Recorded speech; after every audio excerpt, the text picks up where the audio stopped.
The final part of their mission is underway.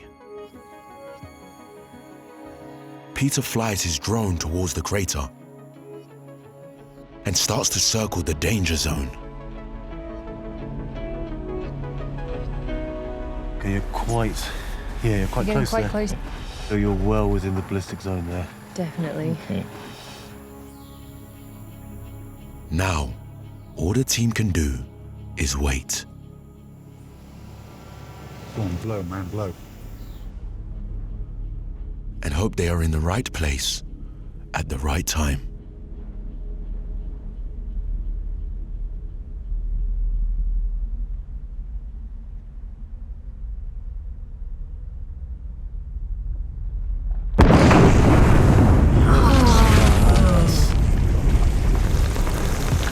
That is extraordinary.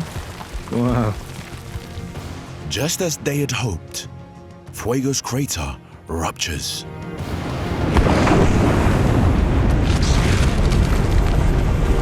The footage reveals that rocks from this massive eruption are traveling upwards at over 100 meters per second.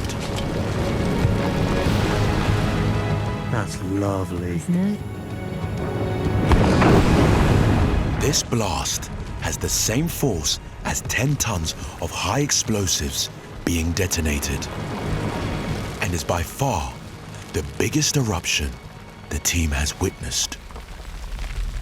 Thanks, Fuego. As day turns to night, all their hard work and preparation are finally paying off.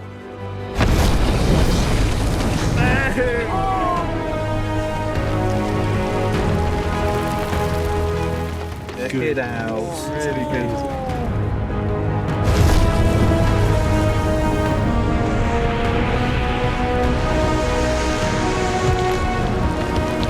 Over the next few hours, Fuego explodes.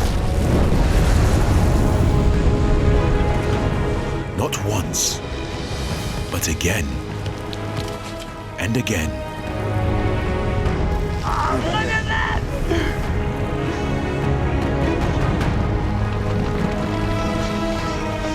Look how high those ballistics are. 300 meters? The high-definition footage shows the true size of individual molten bombs of lava. I've never seen that much detail from an explosion like that. It is absolutely mesmerizing.